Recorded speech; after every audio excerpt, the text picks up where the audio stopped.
60 years ago, I knowed what I must do. Yes? Turn me back on wedlock.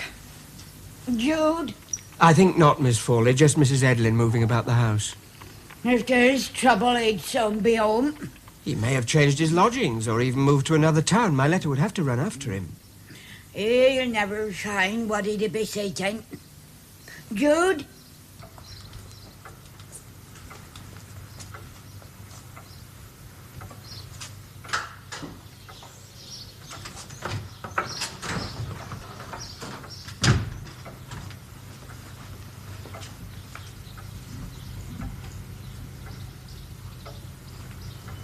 Why, to be sure, 'tis Sue Brighthead.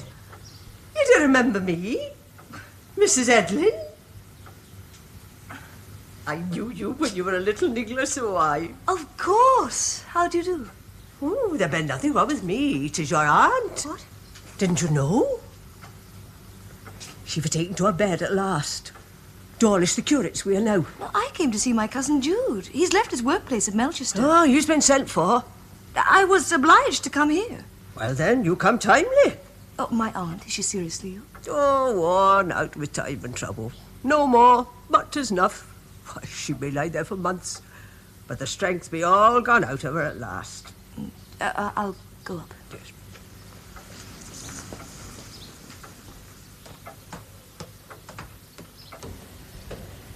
Nah, didn't Jude? He'll be on his way now, I'm sure. It's me, Aunt Priscilla. Oh, I'm sorry to find you unwell. I ben't unwell. I be old. Too old. This is my great niece, Sue Brighthead, Mr. Dawlish. How do you do, Miss Brighthead? How do you do? I'll call again, Miss Fawley, if you can bear to put up with me. I've worse to bear. And what brings you back to Mary Green, huh? I came to talk to Jude. The less you decided him, the better for you both. I can ask no one else. They bent your father, nor your brother. What do you want of him? Advice? Well, I've been asked to marry. huh? The follies be fools to wed, and only your fool will seek to wedding. It is Mr. Phillotson. Mr. Phillotson, the schoolmaster. Yes. He's at Shasta now. Mr. Phillotson of all men. Ye great fool. Say yes, and you'll rue it as well as I. Do you mean to say you love the man? I don't mean to say anything definite. Do we love him? Don't ask me, Aunt. I mind the man well. Oh, a very civil, honourable liver, but oh, Lord. Well, I don't want to hurt your feelings. Don't, but Aunt. Please don't. Well, please yourself. But I tell you, Jude won't lift a finger to stop it.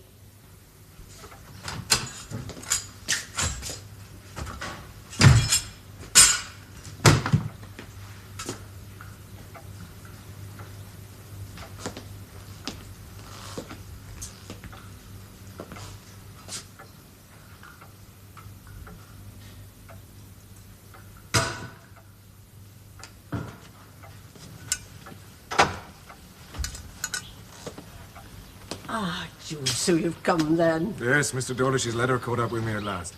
How is she? Oh, she's taken to her bed for the last time. There's no on that. Then there's no immediate danger. Oh, maybe tonight. Maybe Christmas. I do pray for a quiet passing. Amen to that. How is she in spirit? Oh, she's always been a resigned woman all her life. She'll not change now. I'll go up to her. Do we? Oh, Jude! Your cousin, Sue Brighthead, be up with you. Sue? Why, Mr. Dawlish wrote to her too. Not he. She come to see you. Not finding you at Melchester.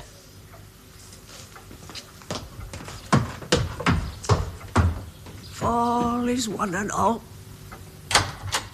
Sue. Oh, she's not dead. Oh, Jude. Asleep.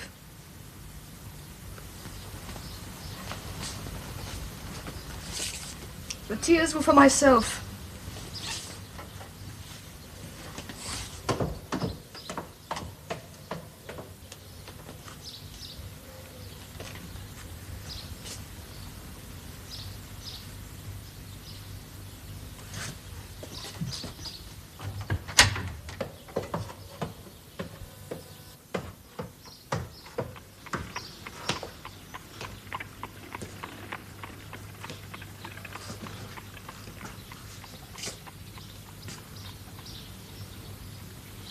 Sue?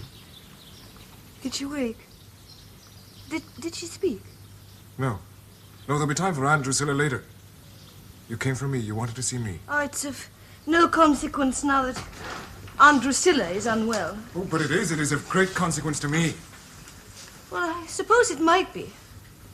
Indeed, I know that it should be. What is it? My name is a byword in Melchester. I can never go back to the normal. Well, then they malign you. You've done nothing you need be ashamed of. I am the best witness of that. Oh, they would agree that you are the best witness. I'm advised to marry.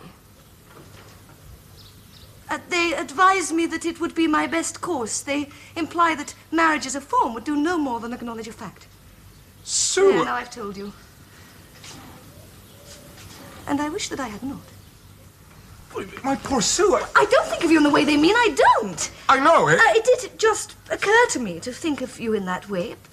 But I hadn't begun to. It is true that I recognize that the cousinship was merely nominal since we met as total strangers, but my marrying you... Why, dear Jude, if I had reckoned on marrying you, I should not have come to you as I did. You do see that? Of course I do. And I never supposed that you thought of such a thing as marrying me till I began to fancy that you did love me a little. Perhaps I should not have been so intimate with you. It is all my fault. No, it is I not. was so blind at first. I didn't see what you felt at all. Oh, Jude, you have been unkind to me. To look upon me as a sweetheart without saying a word and leaving me to discover it for myself. Your attitude has become known, and naturally they think we've been doing wrong. I'll never trust you again. Yes, I am to blame.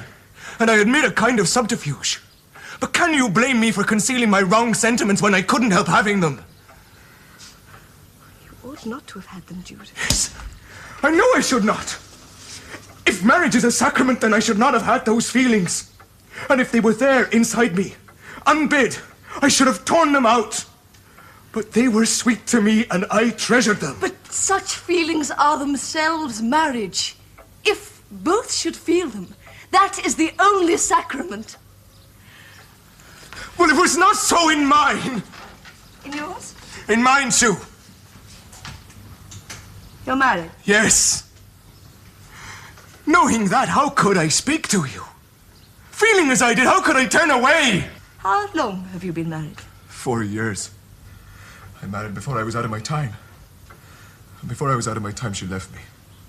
She went to Australia. It's a marriage in name only. Oh, God forgive me, I ought not to say that. The church blessed our union. You said nothing.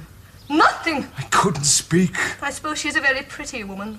She's pretty enough, I suppose. Prettier than I. You're not in the least alike, Bella. No, name! Sue, you're jealous. Not I. She's nothing to me.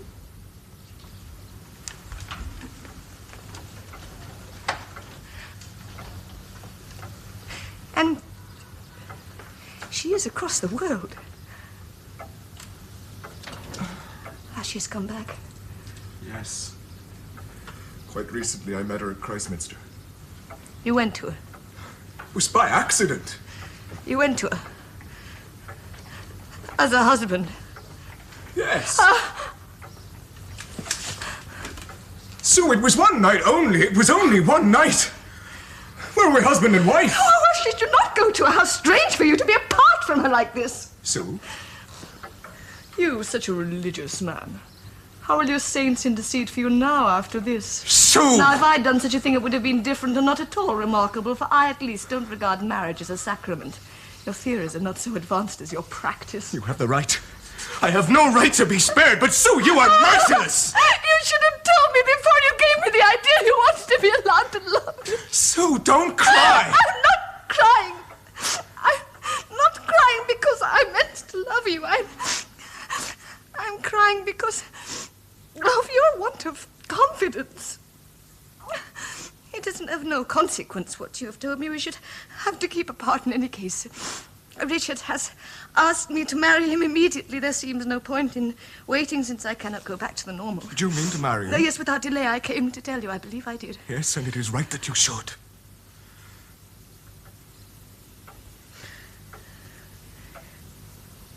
Will you come to my wedding, Cousin Jude? Yes. And will you give me away? You are a folly, Cousin Jude. And there is no one else. Yes. I will do it.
Sue? It's my wedding gift.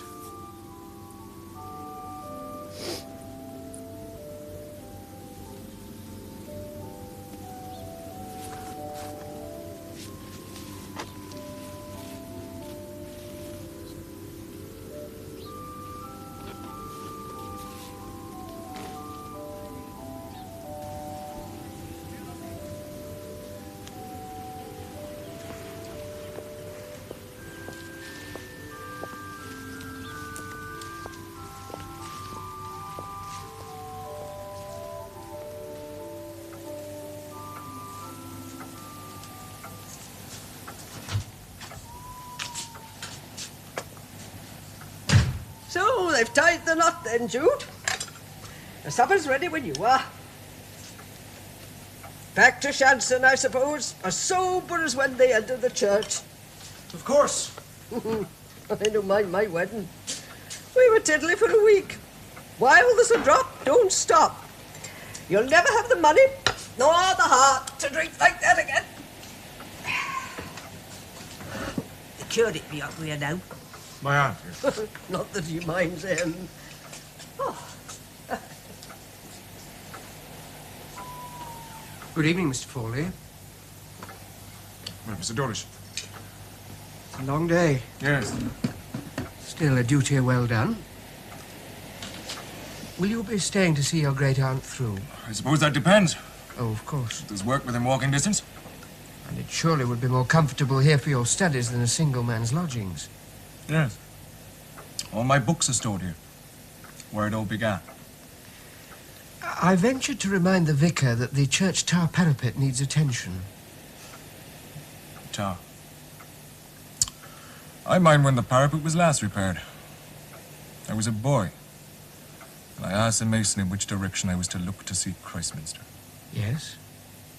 Now I am a mason, and I've seen Christminster.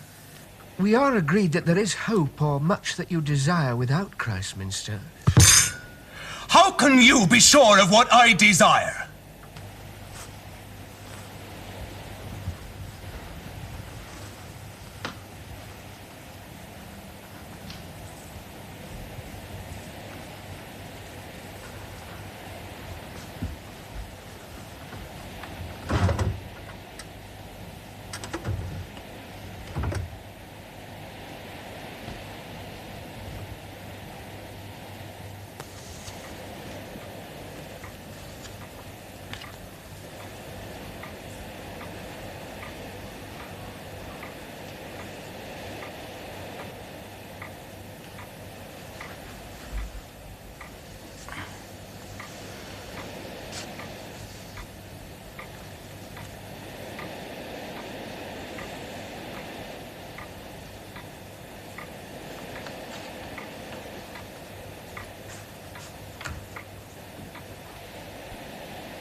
Oh, no.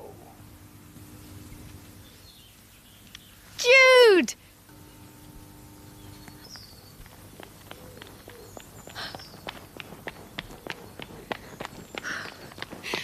Oh, I'd be so glad I found you, Jude.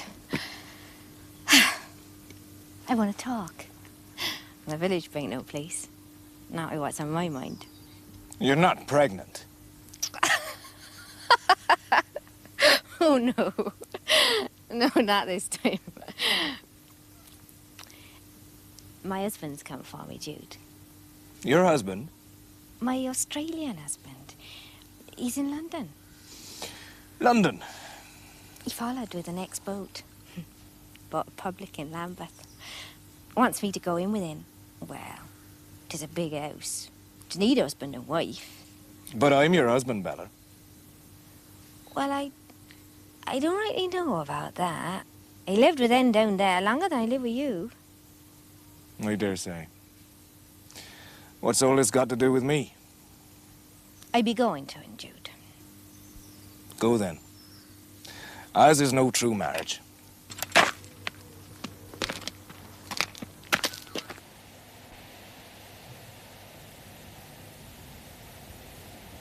Sue? Sue? Are you coming up? Sue, it's very late. Yes?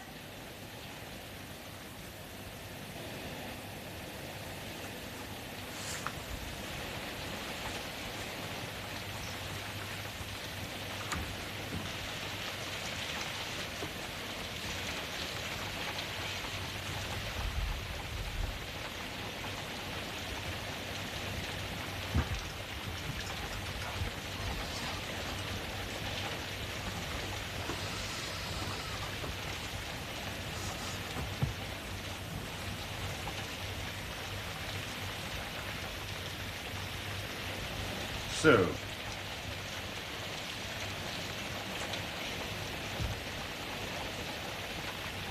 Sue?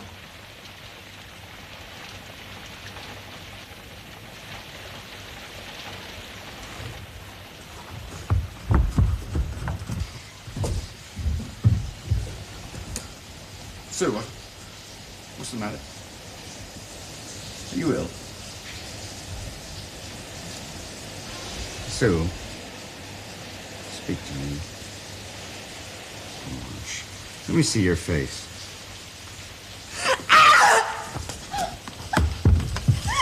Sue, for God's sake, what have I done? Sue! Look, I have been very kind to you. I have given you every liberty. What do you want of me? Richard, I want to live apart. That's monstrous I of know you. that it is wrong and wicked of me, I suppose. I'm very sorry, Richard. Why did you marry me? Richard, You're committing a sin in not liking me. for a man and a woman to live on intimate terms with one views as I do is adultery even in marriage. Richard, will you let me go? Why can't we agree to free each other? We made the contract and surely we can cancel it. Not legally, of course, but we can morally, especially since we have no children. Then we might be friends and meet without pain to either. Richard, have pity. Why should I suffer for what I was born to be if it doesn't hurt other people? You vowed to love me. I know. I'm in the wrong. I always am, but it is as culpable to bind yourself to love forever as to believe a creed forever. Richard, for my sake, let me go. I don't love you. I can't help it. If you love me, let me go. Oh.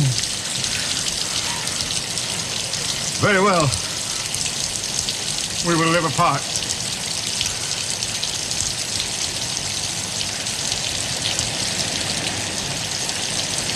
In the same house.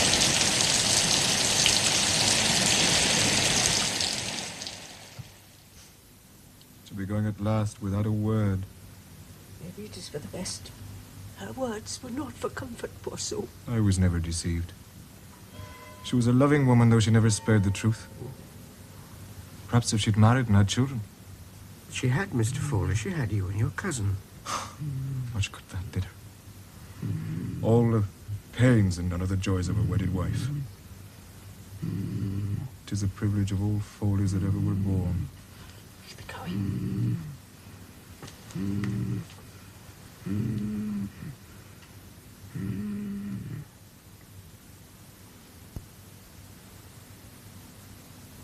She become poor soul. It was a good life. It's as well 'tis over. To have lived longer might have been to see worse.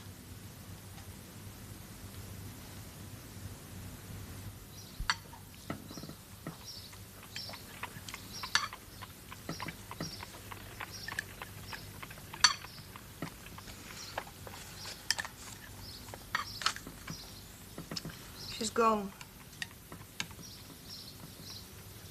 My great-aunt Drusilla.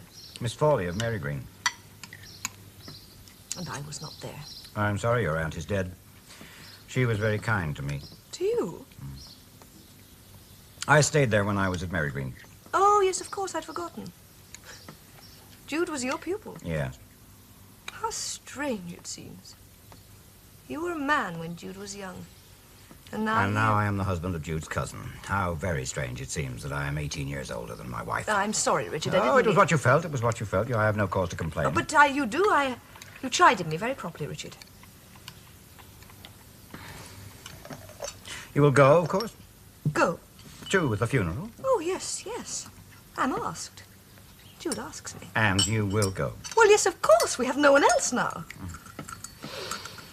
We are Fawleys. I meant that we are Fawleys, that's all.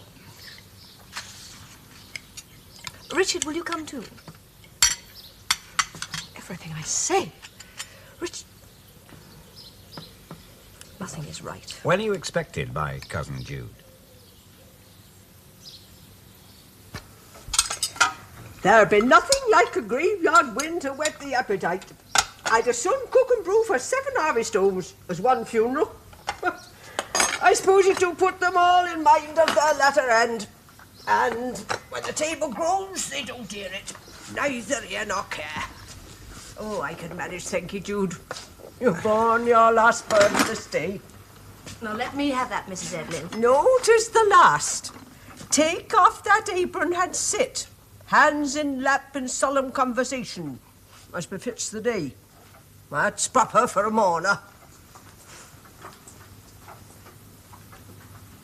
Come and sit, Sue.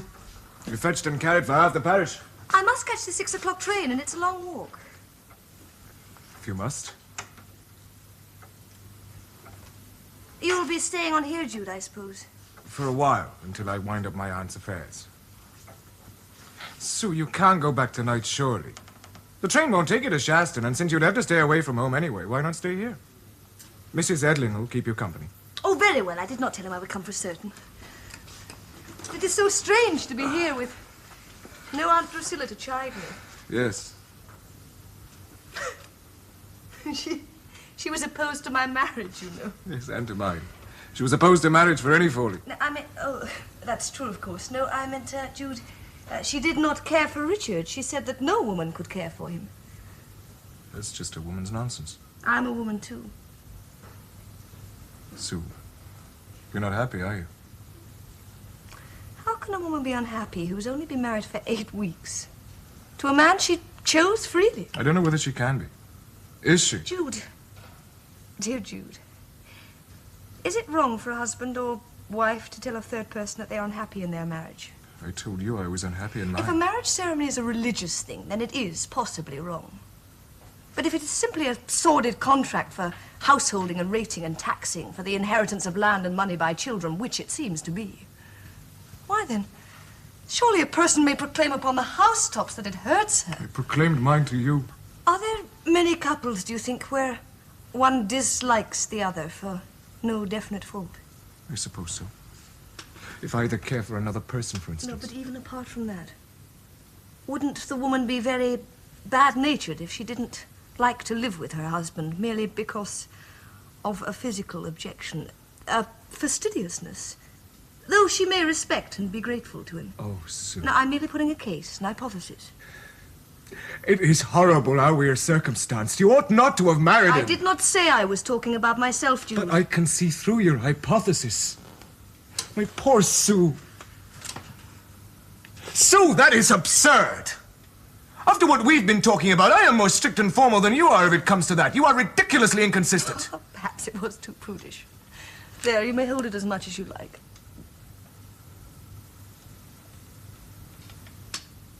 Is that good of me? Yes. But I must tell him. Who? Richard. I suppose so. If you think it necessary. But as it means nothing, might it not be bothering him needlessly? Are you sure you mean it only as my cousin? I don't know. And I don't wish to know. He is considerate to me in everything. Do you think, Jude, that a man ought to marry a woman his own age or one younger than himself? I am 18 years younger than he. It depends on what they feel for each other. Oh, don't you know what I want to say? I like him as a friend. But it is torture for me to live with him as my husband. I cannot bear it. Sue. I have asked to live apart from him. He consents to living apart in the same house. What tortures me is the necessity of being responsive to this man whenever he wishes. The dreadful contract to feel in a particular way in a matter whose essence is its voluntariness. Jude, don't come near me, don't. No, I asked you not to. Sue. Sue. I only wish to console you.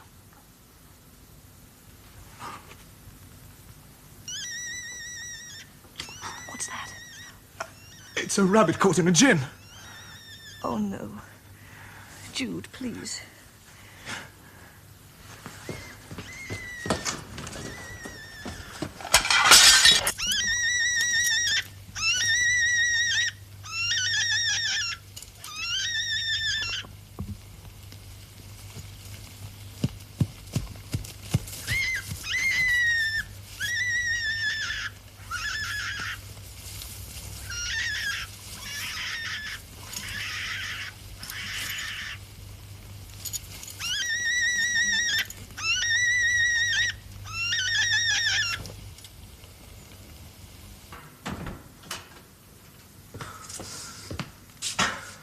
Where's Sue? Gone to get her train. Gone. Best get that skin cleaned. What? Rabbit, of course. You mean you've left it? You've left the rabbit and brought on the trap. That paint's yours to misuse, Jude Fawley.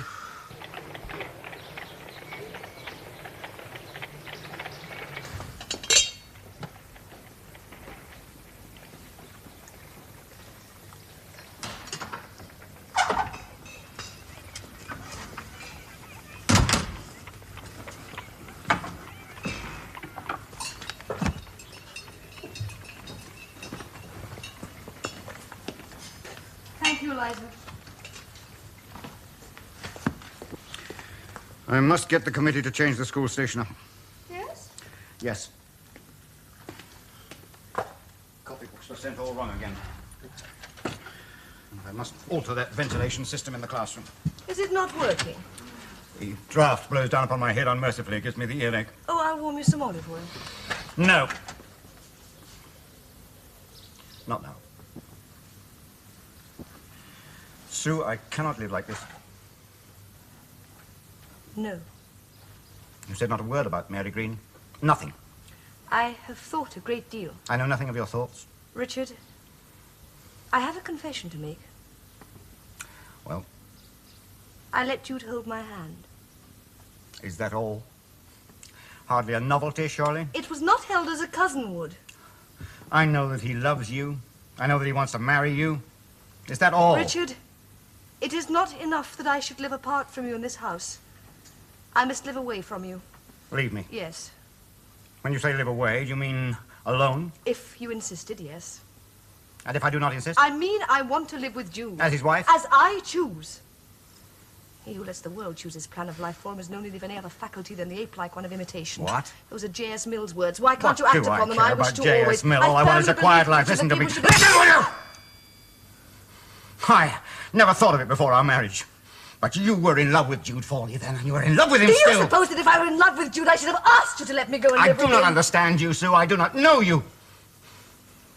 But you'd better go if that's what you want.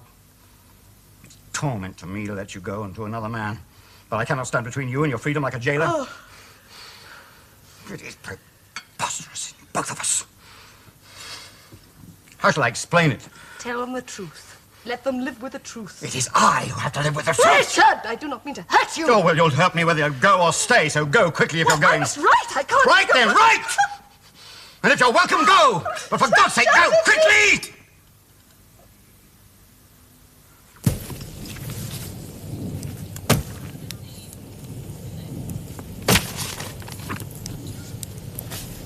Mr. Fawley, Yes? there was no answer to my knock, so I came straight through. Yes. Your great-aunt's old books. They're mine. Jeremy Taylor, Doddridge, Paley, Pusey, and Newman. You make an end of study, then? I make an end. And the church? I'm a stonemason, Mr. Dawlish. Is as you wish. Nothing is ever as I wish. I will defend my affections tooth and nail. If so facto, I am unfit by nature to propound dogma. If that's how it stands. Here at last I stand. An ordinary sinner, and not now a weighted sepulchre.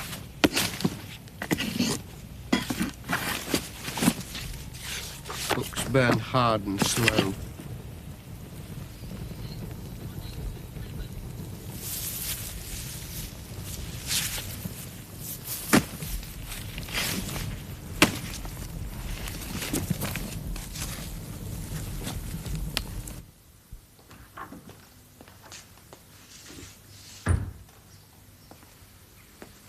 Phillotson.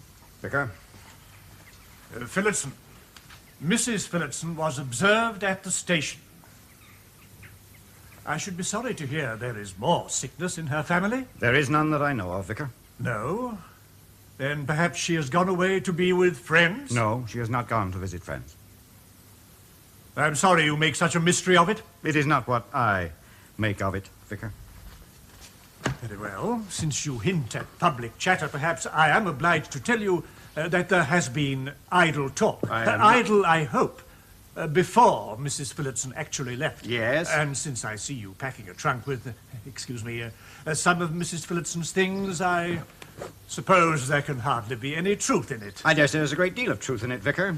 Eliza has sharp ears and a willing tongue. What has happened, Phillotson? As chairman of the school committee, I have a right to ask. My wife has left me. I'm deeply shocked and very sorry. Condolences are not necessary. She asked leave to go away with her lover, and I consented. But why shouldn't I? She was a woman of full age. It was a matter for her own conscience. I was not her jailer. You consented to letting your wife go to be with her lover? I am not sure whether they will live together as lovers. I suppose they will. It is nothing to you? I did not say that. And I will not discuss that. We are discussing your letting your wife go to be with her lover. It is a relationship you would not understand. Indeed. Yes, I'm not sure that I understand it myself. They are cousins, which may account for it, but I have seen that there is an extraordinary affinity, a sympathy in their attachment, which purges it of all feeling of grossness. Their supreme aim is to be together, to share each other's emotions and fancies and dreams. Platonic. Shelleyan would be nearer to it. Phillotson, it is quite apparent to me that this house has become a house of corruption. It is also apparent that you are no longer fit to teach children. It would therefore be convenient to receive your resignation. Never.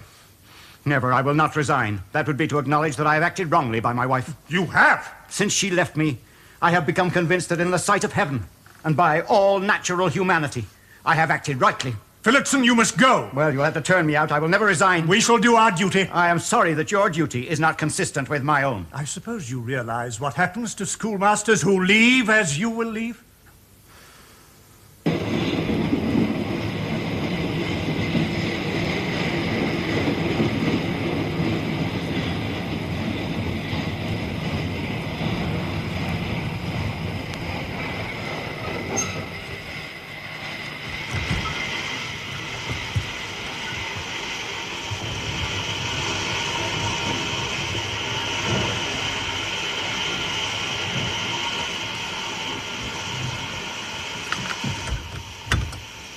dear Jude. At Aldbrickham. Is that where we're going?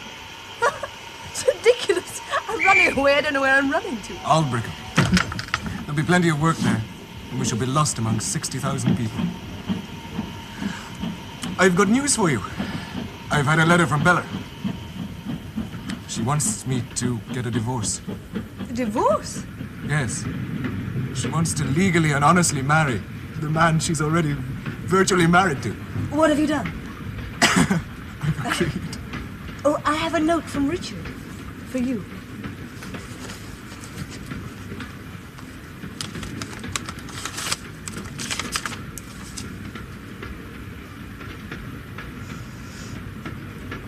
He's a good and worthy man. I'm ashamed of myself for hating him for marrying you.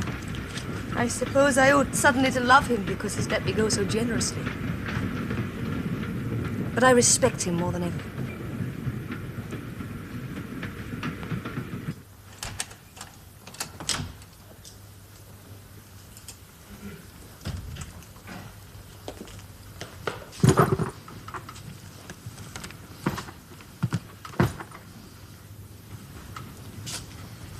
Thank you.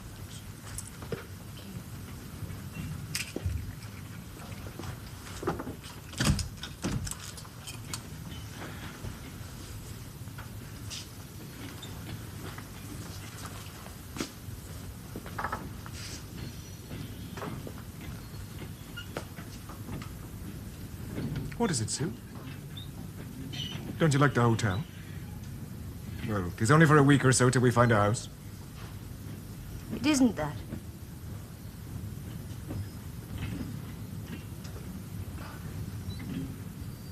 We're not. Oh, Jude, I feared you might do it. That I was deceiving you. I didn't mean that. You meant separate rooms. Is this a sudden change of mind? You have no right to ask such a question, and I shan't answer. Your happiness is everything to me. Your will is all. Now, don't be vexed, dear. But perhaps you have become conventional. Oh, I hope it is that. And not the terrible alternative that you don't love me. Look, put it down to a woman's natural timidity when the crisis comes. Assume that I hadn't the courage of my convictions. Oh, Jude, my nature is not so passionate as yours. Sue, when I am vexed with you, I think you are incapable of real love. Oh, that's not good of you. Not loyal. My liking for you is a delight in being with you, of a supremely delicate kind. I don't want to go further and risk all by an attempt to intensify it. This is a queer elopement. Well, perhaps if there'd been a rope ladder and he'd run after us with pistols, it might have been different. Perhaps you are making a cat's paw of me with Phillips and all this time. You sit there so prim it is more than a man can bear. Ah, you mustn't be angry with me. Under the affectation of independent views, you are as enslaved to the social code as any woman I know. Oh, Jude, I am a very bad and unprincipled woman, I know. Sue, don't cry. Sue, don't. Don't, Sue. Do with me what you will. Crucify me. You know you are all the world to me, whatever you do. I am very bad. I have destroyed 2 men, but Jude, I can't help my nature. I can't. I know. You are more than this earthly wretch called me deserves. So you spirit, you disembodied creature, you dear sweet tantalizing phantom. You are hardly flesh at all. Please forgive me for being gross. Dear Jude. Say those pretty lines then from Shelley's Epipsychidion, as though they meant me. Don't you know them? I hardly know any poetry. Don't you? Oh, here are some of them. There was a being whom my spirit oft. Say them after me. There was a being whom my spirit oft met on its visioned wanderings far aloft. Now say them both together. There was a being whom my spirit oft met on its vision wanderings far aloft. And then a seraph of heaven, too gentle to be human, veiling beneath that radiant form of Oh, no, I can't go on. It's too flattering. But say it's me, Jude. Say it's me. It is you. Exactly you. There. Now I forgive you. And you may kiss me, just once. There.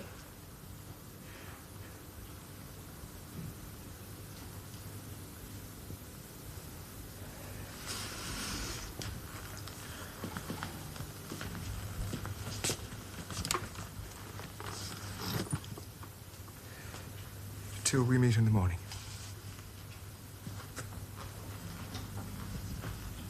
Dearest Jude, how happy we shall be.